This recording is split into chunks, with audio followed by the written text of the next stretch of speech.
तो एक बार फिर से आप सभी का स्वागत है मेरे यूट्यूब चैनल पे। कल हमने अलकनंदा नदी प्रवाह तंत्र के बारे में अब थोड़ा बहुत जाना था। आज उसके मैप के बारे में डिस्कस कर लेंगे। उसके बाद गंगा नदी देवप्रयाग में से आगे गंगा नदी को बढ़ाते हुए इस चैप्टर को ख़त्म करने की कोशिश करेंगे। एक वीडियो और आ सकती है इसके बाद, देखेंगे कहाँ तक को हो पाता है करके। ये पंचप्रयाग हमने वैसे जाने थे, अब मैप के थ्रू जानेंगे।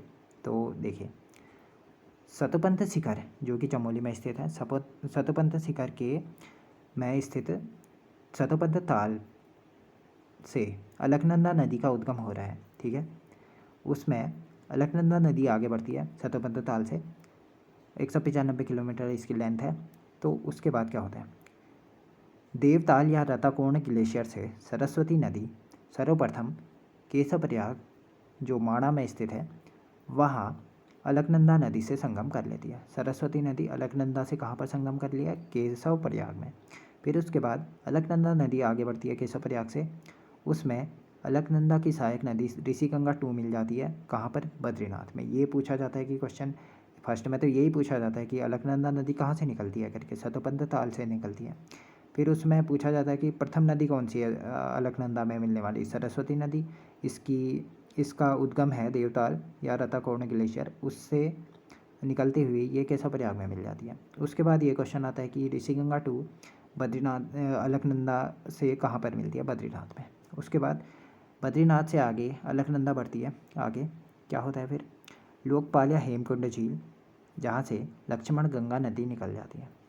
इसकी सहायक है, लक्ष्मण गंगा की सहायक पुष्पतया ताल से पुष्पावती नदी निकल जाती है। ये दोनों जगह हैं, अभी चमोली में है, सब चमोली में है ना अभी तक। लोकपाल ताल या हेमकुंड से लक्ष्मण गंगा नदी का उद्गम हो रहा है, पुष्पतया ताल से पुष्पावती नदी का उद्गम हो रहा है। ये पुष्पावती नदी ये फूलों की घाटी के बीचों बीच होते हुए बहती है। फिर यह लक्ष्मण गंगा की सहायक नदी थी।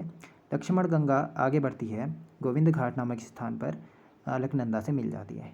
ठीक है, अलकनंदा और लक्ष्मण गंगा का संगम गोविंद घाट में होता है। फिर उससे आगे अलकनंदा नदी आगे बढ़ती है, काक भुसुंडी ताल जो कि चमोली में स्थित है, काक नदी निकलती है यहाँ से। काक नदी निकलते हुए यह दोपट्टा नामक स्थान पर मिल जाती है अलकनंदा से। फिर क्या होता है, देखिए यहाँ पर थोड़ा वो है, समझने वाली बात है। अब क्या होता है, विष्णु गंगा मतलब सॉरी विष्णु प्रयाग, पंचप्रयागों में फर्स्ट प्रयाग यही है। ठीक है, यहाँ पर क्या हो रहा है, धौलागिरी पर्वत के कुनकुन श्रेणी से पश्चिमी धौलीगंगा नदी का उद्गम हो रहा है। ठीक है, पश्चिमी धौलीगंगा का उद्गम हो गया तो आगे बढ़ी। फिर इसकी सहायक नदियाँ हैं ये ऋषिगंगा, गणेश गंगा और कियोंगाड़। ठीक है, सॉरी ये गिरथी भी है। ऋषिगंगा, गिरथी, कियोंगाड़, गणेश गंगा ये सभी सहायक नदियाँ हैं पश्चिमी धौलीगंगा की। ये पश्चिमी धौलीगंगा ऋषिगंगा फर्स्ट से मिल जाती है रैणी नामक स्थान पर। यहाँ से आगे पश्चिमी धौलीगंगा बढ़ती है विष्णु प्रयाग नामक स्थान पर, अलकनंदा से संगम कर लेती है। ये क्वेश्चन पूछा जाता है कि पश्चिमी धौलीगंगा और अलकनंदा का संगम कहाँ पर होता है करके, विष्णु प्रयाग जो कि प्रथम प्रयाग है। इसमें बीच बीच में बालखिल्य नदी, विरही नदी, पाताल गंगा नदी और विष्णु गंगा नदी मिल जाती है अलकनंदा में। ठीक है, उसके बाद दूसरा प्रयाग नंदाकिनी नदी निकलती है नंदा घुंगटी त्रिशूल पर्वत से। त्रिशूल पर्वत के नंदा घुंगटी नामक स्थान से नंदाकिनी नदी निकलती है और नंद प्रयाग में संगम कर लेती है अलकनंदा से। ये दूसरा प्रयाग हो गया, नंद प्रयाग अलकनंदा और नंदाकिनी नदी के संगम पर स्थित है। फिर तीसरा प्रयाग कर्ण प्रयाग, ऊपर से नीचे हुए देखते हुए आ रहे हैं। देखिए फिर क्या होता है, पिंडारी ग्लेशियर जो चमोली और बागेश्वर की सीमा पर स्थित है, वहाँ से पिंडर या कर्णगंगा भी कहते हैं। इसकी लंबाई 105 किलोमीटर है, हमने आगे भी जाना था। तो पिंडारी ग्लेशियर से पिंडर या कर्णगंगा नदी निकलती है। इसकी दो सहायक नदियाँ आटागाड़ और कुफनी नदी है। ये क्वेश्चन पूछा गया था कि कुफनी किसकी सहायक नदी है, पिंडर की सहायक नदी है। ठीक है, पिंडर, ये भी क्वेश्चन पूछा जाता है आटागाड़ किसकी सहायक नदी है, पिंडर की सहायक नदी है। पिंडारी ग्लेशियर से ये भी पूछा जाता है पिंडारी ग्लेशियर कहाँ है करके। पिंडारी ग्लेशियर से पिंडर नदी या कर्णगंगा नदी निकलती है। इसकी सहायक नदियाँ हैं आटागाड़ और कुफनी। ये पिंडर नदी अलकनंदा से मिल जाती है कर्णप्रयाग नामक स्थान पर। ठीक है, फिर अलकनंदा नदी आगे बढ़ती है, रुद्रप्रयाग में देखिए, अब रुद्रप्रयाग में पहुंच चुके हैं हम। रुद्रप्रयाग में ठीक है क्या होता है देखिए, यहाँ है एक मंदरांचल श्रेणी से, मंदरांचल श्रेणी के चौराबाड़ी ताल नामक स्थान से मंदाकिनी नदी का उद्गम हो रहा है। ये भी क्वेश्चन पूछते हैं कौन सी नदी का उद्गम कहाँ से हो रहा है करके, ये मैं लिखाऊंगा नहीं, आप इसी में देख लेना कि किस नदी का उद्गम कहाँ से हो रहा है करके। चौराबाड़ी ताल से मंदाकिनी नदी का उद्गम होता है, उसमें मंदाकिनी की सहायक नदी धुलगाड़ नदी मिल जाती है अगस्त्यमुनि में। ये क्वेश्चन भी पूछे जाते हैं। मंदाकिनी नदी धुलगाड़ से संगम करती है कहाँ पर, अगस्त्यमुनि में। फिर क्या होता है, अगस्त्यमुनि से आगे मंदाकिनी नदी आती है, यहाँ पर वासुकी ताल नामक स्थान से, वासुकी ताल है एक टिहरी गढ़वाल और रुद्रप्रयाग की सीमा पर। तो रुद्रप्रयाग से वासुकी ताल से सोन गंगा या वासुकी गंगा, इसी के दो नाम हैं, वासुकी ताल से निकलती हुई वासुकी गंगा या सोन गंगा भी क्या हो जाता है। वासुकी ताल से वासुकी गंगा निकली तो यह मंदाकिनी में सोनप्रयाग नामक स्थान पर मिल जाती है। अब देखिए ये कभी क्वेश्चन बन गया कि इनमें से कौन पंचप्रयागों में शामिल नहीं है। अब आता तो है वैसे क्वेश्चन ये वाला, इसमें सोनप्रयाग भी दे दिया तो क्या कहोगे, सोनप्रयाग नहीं है ठीक है। फिर उससे आगे सोनप्रयाग से आगे मंदाकिनी नदी आगे बढ़ती है, कालीमठ नामक स्थान पर मधमहेश्वर से एक मधुगंगा नदी मिलती है, कालीमठ में मिल जाती है, किससे, मंदाकिनी में। मधुगंगा मंदाकिनी में कालीमठ नामक स्थान पर मिल जाती है। फिर आगे बढ़ती है मंदाकिनी, अब इसमें अलस्तरगाड़ नदी भी मिल जाती है, ये भी बीच बीच में पूछा जा सकता है। अलस्तरगाड़ नदी मिल जाती है ठीक है मंदाकिनी में। ये किसकी सहायक नदी होगी, मेरी मंदाकिनी की सहायक नदी, यह रुद्रप्रयाग में मिल जाएगी। मंदाकिनी और अलकनंदा का संगम हो जाएगा रुद्रप्रयाग में ठीक है। अब दोनों नदी तंत्र कंप्लीट हो गए हैं हमारे, अलकनंदा और भागीरथी दोनों को मिला दिया है हमने। पहले भागीरथी को रुद्रप्रयाग तक लाए, देवप्रयाग तक लाए, सॉरी भागीरथी को देवप्रयाग तक लाए, अब अलकनंदा को पहुंचा रहे हैं देखिए। फिर रुद्रप्रयाग से आगे अलकनंदा आई, अलकनंदा फिर देवप्रयाग नामक स्थान पर, यहाँ पर देखिए क्या हो रहा है, गोमुख से भागीरथी नदी का उद्गम हो रहा है और देवप्रयाग नामक स्थान पर अलकनंदा और भागीरथी का संगम हो गया। उससे आगे हम पढ़ेंगे गंगा नदी तंत्र के बारे में, उससे आगे हम गंगा के बारे में पढ़ेंगे। अब देखिए गंगा नदी तंत्र क्या हो रहा है, देवप्रयाग में हमने दोनों नदियों का संगम करा दिया, अलकनंदा और भागीरथी का। देखिए स्वतंत्रता ग्लेशियर से अलकनंदा नदी निकली 195 किलोमीटर बहते हुए देवप्रयाग में, ये यहाँ से भागीरथी में मिल गई, भागीरथी में मिल गई, तो देवप्रयाग से आगे गंगा नदी मिल गई। फिर क्या हो रहा है देखिए, फिर क्या होता है, दूधातोली श्रृंखला, जो मैं आपको बता चुका हूँ कि दूधातोली से किन 5 नदियों का उद्गम होता है, कहाँ कहाँ स्थित है करके, अभी हम वो नहीं जानेंगे, वो आपको पढ़ा दिया गया है पिछली क्लासों में, आप रिकॉल कर सकते हैं उसको। पश्चिमी नयार का उद्गम होता है दूधातोली श्रृंखला से, और पूर्वी नयार का उद्गम भी होता है दूधातोली श्रृंखला से। अब देखिए दोनों छोरों से, पूर्वी और पश्चिमी छोर से पूर्वी नयार का उद्गम हो रहा है ठीक है, पूर्वी नयार का और पश्चिमी नयार का दोनों मिल जा रही हैं सतपुली नामक स्थान पर। यहाँ पर से इन दोनों को नाम दिया जाता है नयार या नादगंगा। ये भी क्वेश्चन पूछा जाता है कि पूर्वी और पश्चिमी नयार का संगम कहाँ पर हो रहा है, सतपुली नामक स्थान पर। यह कहाँ पड़ता है सतपुली, पौड़ी गढ़वाल में। यहाँ जैसे ही सतपुली नामक स्थान पर पूर्वी और पश्चिमी नयार का संगम हो रहा है, तो वहाँ से नयार नदी या नादगंगा नदी से होते हुए बहती है ठीक है।